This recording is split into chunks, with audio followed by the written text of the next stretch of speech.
Bonjour à tous et bienvenue dans cet épisode des Voix de nos souvenirs. Aujourd'hui, on est au Sonar et on interviewe Pierrot Lefebvre, qui nous a raconté son enfance, son travail au chantier de Saint-Nazaire et sa passion pour le foot. Bonne écoute à tous!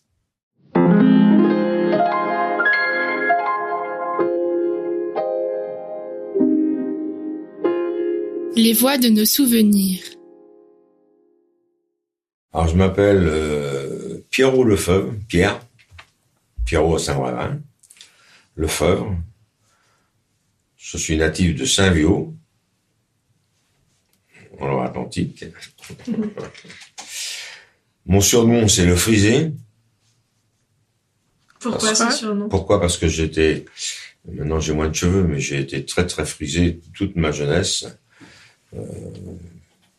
J'ai un surnom à Saint-Brévin et beaucoup de kilomètres sur mon surnom, le Frisé. Bon, ça, c'est une petite anecdote. Donc, voilà. J'ai vécu à Saint-Viau jusqu'à... Attendez. 1964. Et en 1964, je suis venu travailler à Saint-Brévin. D'accord. Dans un garage, parce que à l'origine, je suis mécanicien automobile, carrossier, peintre. Donc, je suis venu à Saint-Brévin travailler. Voilà. D'accord. En quelle année êtes-vous né? 1943. 14-04-1943. Donc, bientôt 81 ans. C'est pas de la tarte. C'est bien, ça nous évite de faire le calcul. Est-ce que votre famille, elle habite à Saint-Brévin ou aux alentours? Alors, ma famille, on habite Saint-Brévin, nous, avec mon épouse, bien sûr. Mes enfants n'habitent pas du tout là. On a une fille aînée qui habite Saintes, et un fils qui habite Paimboeuf. L'autre fille habite Montargis, et on a un fils qui habite Nantes. Voilà. On a 4 enfants. On a eu 4 enfants. Où est-ce que vous alliez à l'école? Et est-ce que c'était une école mixte? Attendez, hein? Où est-ce que vous alliez à l'école? À Saint-Viau. J'allais à Saint-Viau. Jusqu'à l'âge de 14 ans. Et c'était Normalement, j'aurais jamais dû être mécanicien auto. Je devrais pas dire ça d'ailleurs, parce que je sais pas. J'aurais dû être instituteur. D'accord. Okay. Et pourquoi vous n'avez pas été instituteur? Alors, à 13 ans, j'ai passé l'examen pour entrer à Nantes dans une école. Et j'ai été reçu d'emblée. Puis j'ai refusé d'aller à l'école. J'ai refusé d'aller à Nantes parce que à l'époque, c'était très contraignant. Comment je dirais, on revenait une fois par mois à la maison, à condition d'avoir des bonnes notes. Autrement, on va d'abord. Ah oui. Alors ça m'a un peu embêté. Je suis assez volage, j'aime bien ma vie. Et puis il y a une autre anecdote que je ne parlerai pas, qui a certainement fait que je ne suis pas allé là-bas. Mais ça, c'est un autre problème. C'est un problème personnel. D'accord. Donc je suis pas allé, donc je suis parti j'ai retourné à l'école à Saint-Viau jusqu'à 14 ans, 13-14 ans. J'ai passé mon certificat à Saint-Brévin, fin d'école, quoi. Mm-hmm. Et après, j'ai décidé d'être mécanicien automobile. Donc, je suis parti à 14 ans, travailler à la Sicodet, chez un employeur mécanicien automobile qui était très renommé dans la région. D'accord. Ouais.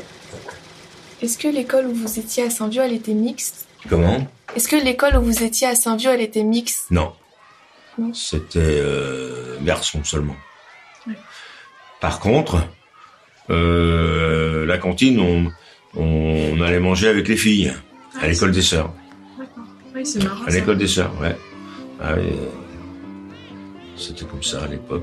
Parce que j'avais 4 kilomètres de où mes parents habitaient. On avait 4 kilomètres à faire. Donc on restait manger à Saint-Viau. Oui. Et c'est les sœurs qui faisaient à manger aux filles comme aux gars. Et on était ensemble, on jouait ensemble après le repas. D'accord. Voilà. Est-ce que vous aviez une maison des jeunes? Non. Il n'y avait pas de maison de jeunes à l'époque. Ça n'existait pas. Enfin, à mon avis, non, mais je suis sûr que ça existait pas. C'est sûr. C'est sûr. Voilà. Et du coup, vous aviez quoi comme loisir? Comment? Vos loisirs? Qu'est-ce que vous faisiez comme sur votre temps libre avec vos amis ou vos frères et sœurs, votre famille? Avec mes frères et sœurs, on vivait en campagne, hein, complètement. Hein. C'était la campagne. On s'amusait comme des campagnards.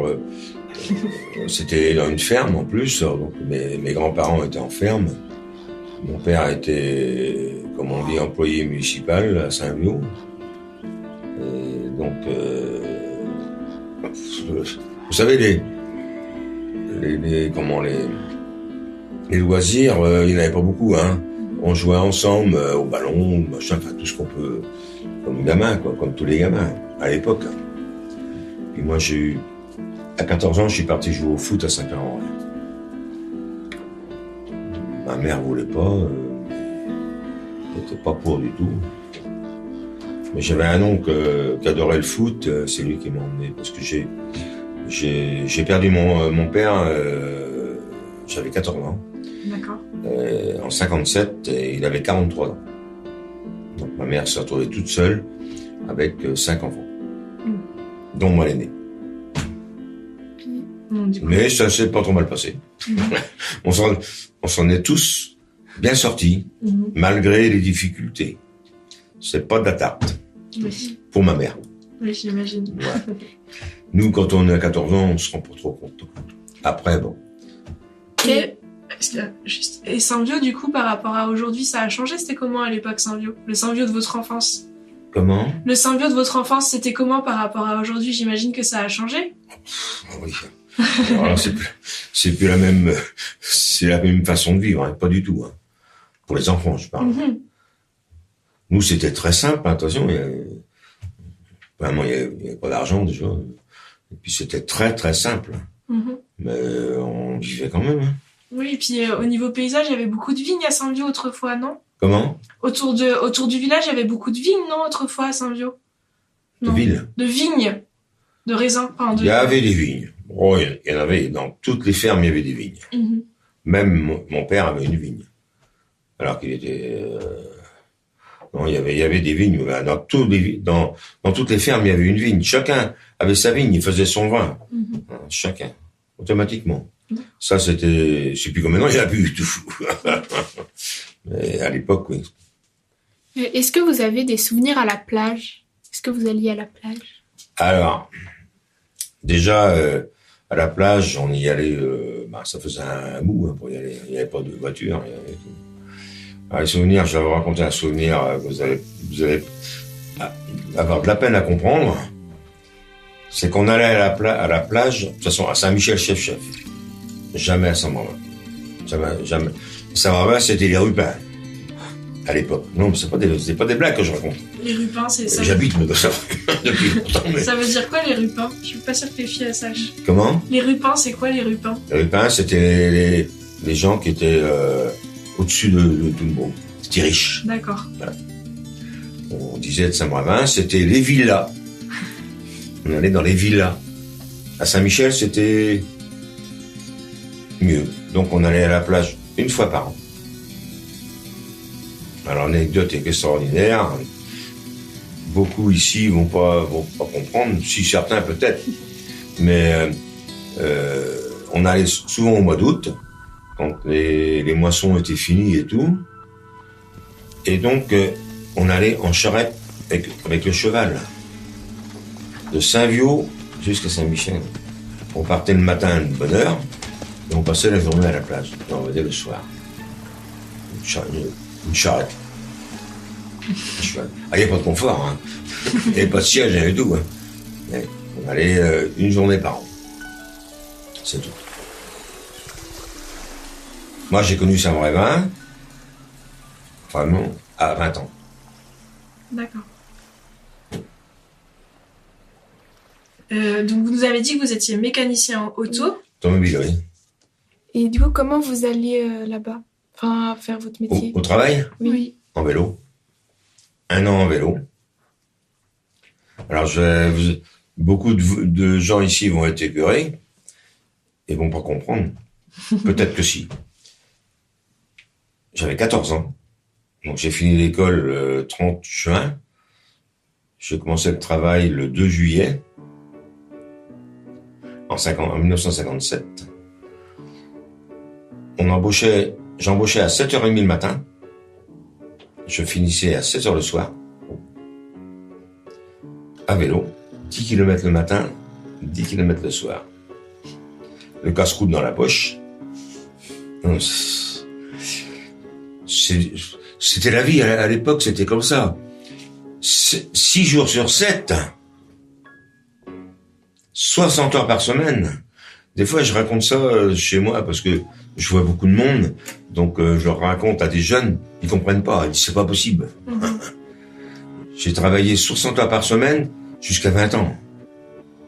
Du lundi matin au samedi soir. On avait 8 jours de vacances par an. Maximum.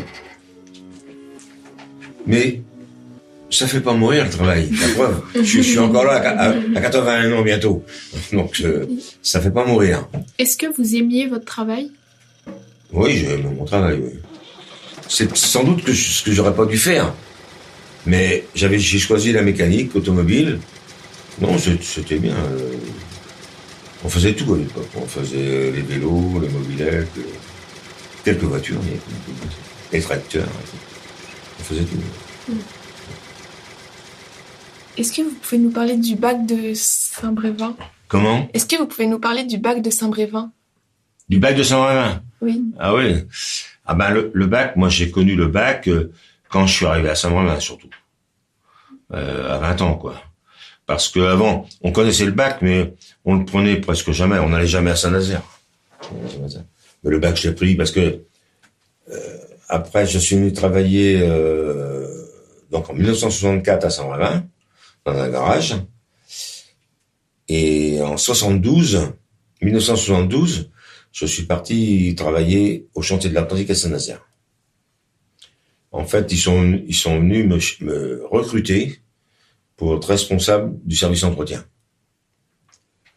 Parce que dans mes études de mécanicien automobile, donc j'ai passé le CAP bien sûr et tout, et j'ai fait un brevet de maîtrise qui s'appelait un brevet professionnel à l'époque. Je suis sorti premier, c'est tout un honneur. Et donc j'ai travaillé 8 ans à Saint-Brévin, dans un garage où j'étais pas mal. Bon, ça, j'ai pas terminé là. Et les chantiers de l'Atlantique m'ont recruté pour être responsable du service entretien. D'accord. Donc je suis parti là-bas en 1972. Et du coup, les gens à l'époque... Mais on prenait le bac. Oui, c'était surtout pour le travail. Ouais, j'allais en vélo au bac, mais c'était pour loin. J'habitais à l'époque, quand j'ai commencé, j'habitais avenue de la Fouilleuse à Saint-Brévin-l'Océan. Puis après, on est venu habiter le centre de Saint-Brévin. Parce qu'on avait des enfants trop, puis c'était trop petit. Et donc, je prenais le bac tous les jours quand j'allais en vélo. Le bac, c'était pas un problème. Non, c'était sympa, le bac. Du coup, la plupart des Brévinois prenaient le bac pour aller travailler de l'autre côté. Ah oui. Ah, ben, c'était plein le matin, hein, le soir comme le matin. Enfin, surtout le matin. On prenait le bac, je me rappelle, à 7h30.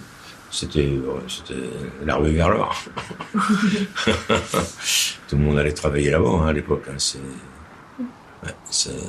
C'était comme maintenant, c'est par le pont, mais il y avait moins de monde, encore moins de monde, je sais pas, parce que quand je suis rentré au chantier de l'Atlantique, je crois qu'il y avait, faut pas que je raconte de bêtises, je crois que c'est pas loin de 8-9 000 personnes qui travaillaient au chantier de l'Atlantique. C'était énorme. Énorme. Moi, je me suis retrouvé à travailler là-bas, j'étais perdu complètement. Il y a eu du monde partout. Est-ce que vous pouvez nous parler de la construction du pont? Oui. Moi, j'ai suivi sans suivre, mais j'ai connu la construction. Et c'était comment, du coup, ça vous impressionnait, vous, en tant que Brévinois? Parce que c'était quand même assez technique, non, dans la construction de ce pont? Ouais, très, très, très technique. Je pense que pour toute la région et les Brévinois, ça les a interpellés quand même. Mm-hmm. C'était un truc magistral. C'est quand même un pont, pour la France, c'est un pont extraordinaire. Hein, faut pas croire, hein. Il y a quand même 3 kilomètres de traversée. Hein. Mm-hmm. C'est pas rien. Hein. Non. Quel est votre souvenir le plus marquant dans la région? Mon sujet le plus marquant? Oui. Qu'est-ce que je veux dire? Le plus marquant. Difficile, ça. Faut que je recherche. Peut-être mon départ sur Saint-Nazaire, au chantier de l'Atlantique. C'en est un déjà, très marquant. Mm-hmm. Parce que c'est un changement de vie total par rapport à un garage mécanique sur Saint-Brévin ou ailleurs. Et puis, ce qui est la construction de notre maison en 1973-74. Ça, c'est des faits, je pense, des faits marquants, quoi. On avait 4 enfants, on a construit là-bas. En 74, on est rentré dans notre maison, en septembre 74, à Saint-Brévin. C'est des faits, je pense que c'est... il y a la naissance des enfants, bien sûr, mais c'est... Aller travailler à Saint-Nazaire, déjà, c'était un fait marquant, parce que on connaissait, on n'allait pas beaucoup à Saint-Nazaire, même par le bac, on n'allait pas beaucoup. C'est un fait marquant pour ma carrière, si vous voulez, quoi, hein, parce que c'est là que j'ai fini ma carrière. Et puis alors, ensuite, on a construit aussitôt, pratiquement, dans les 2 ans qu'on suivit, à Saint-Brévin. Et donc ça je pense que c'est le fait le plus marquant de ma vie, parce que construire une maison, avoir un chez-soi, avec des difficultés, parce qu'on n'avait pas d'argent. À l'époque, on dit que maintenant c'est dur de construire. Mais je peux vous dire que c'est très dur de construire, même à l'époque. Hein. Parce que mon épouse travaillait pas. On avait 4 enfants, c'était pratiquement impossible. Elle a travaillé un peu avant. Alors donc, les salaires, malgré que je travaillais au chantier, que j'étais, je dirais, bien rémunéré, mais c'est difficile. Mais on a réussi. Donc c'est un fait, je pense que c'est ça le fait le plus marquant dans notre vie, quoi, parce que... Est-ce que vous voulez ajouter quelque chose? Est-ce qu'il y a quelque chose qu'on ne vous aurait pas demandé et que vous auriez envie de raconter? Est-ce que vous voulez parler un peu plus du foot ou de quelque chose qu'on ne vous a pas demandé? Alors, comme je vous ai dit, j'ai commencé à jouer au foot à 14 ans, avec l'aide de mon oncle, parce que ma mère ne voulait pas. Ma mère était veuve déjà à l'époque. Donc, il m'a emmené à Saint-Père-en-Retz. C'était la famille de mon oncle, c'était des footeux de Saint-Viau. Il n'y avait pas de foot à Saint-Viau à l'époque. Et donc, il m'a emmené jouer au foot à Saint-Père. Et j'ai joué jusqu'à 29 ans à Saint-Père, quand même. D'accord. Ouais. Et vous avez été voir, vous supportiez l'équipe de Nantes ou pas du tout? À l'époque, pas trop. Vous étiez supporter ou juste footballeur? Si, j'ai été supporter après, mais à l'époque, vous savez, oui. On sortait pas de chez nous. Hein. Saint-Viau, Saint-Père, Frosset, Bain-Bœuf un peu. Autrement, on était complètement... Alors le foot, moi je suis arrivé à Saint-Brévin à 29 ans. J'habitais déjà, et puis je suis venu jouer au foot à Saint-Brévin à 29 ans. Alors, le foot à Saint-Brévin a beaucoup progressé à l'époque, parce que on a eu la chance... à l'époque, il y avait une équipe junior, parce que c'était les juniors, qui était de très bonne qualité, qui a fait une finale sur le Challenge des Marges, si je me souviens bien, contre la FC Nantes, et que Saint-Brévin avait gagné. Et il y a un homme qui est arrivé à Saint-Brévin, que vous connaissez peut-être, certains connaissent, monsieur Yegel Bernard. Non, personne? Non? Ça me dit quelque chose. Yegel Bernard, qui habite à l'Océan. Bon, c'est un grand ami. Mais... Il est arrivé à Saint-Marin bizarrement, parce que ce monsieur a joué 7 ans au Stade de Reims, avec les plus grands du foot. Il a fait les Coupes d'Europe et tout, avec Jean-Vincent, Colonna, Pinverne, Piantoni et tout. Et bon, après, Reims a décliné un peu, donc il a été transféré à Angoulême, et il a joué 1 an, ou 1 an et demi à Angoulême. Il a eu un accident grave du genou, à l'époque. Ça se réparait pas comme maintenant. À 28 ans, il avait 28 ans. Donc il a été 4 ans sans jouer au foot.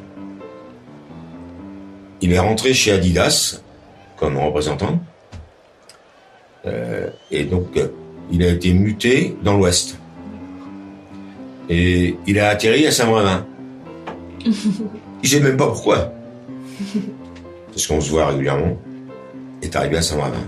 Alors donc, il est venu parce que là, je jouais à l'époque avec l'amicale des vétérans de Saint-Brévin. Et un matin, on l'a vu arriver. Par l'intermédiaire d'un autre ami de Saint-Brévin. Et un dimanche matin, parce qu'on le voit le dimanche matin, on partait à Nantes, on va arriver, tout ça. Personne ne connaissait. Personne. Sauf le monsieur qui l'avait amené. Qui l'avait conduit vers nous. Et on est parti jouer à Nantes, je me rappelle. Ah bah, il a sauvé le foot. C'est la première fois qu'il rejouait au foot. Depuis son accident. Parce que normalement, les médecins lui avaient interdit de reprendre le foot. Et donc, ce mec-là, il nous a fait du bien. Ce jour-là, on a gagné. Parce que il était au-dessus de tous. Donc, il a joué 6 mois avec nous, de janvier à mai, juin. Et le président du foot à l'époque, qui était M. Boisseau, voyant ça, il l'a récupéré pour l'équipe première. D'accord. Donc, il est devenu entraîneur-joueur de l'équipe première. Alors, il a joué... Alors, il avait... ça, c'était... Il avait 32 ans. 32 ans, c'est ça.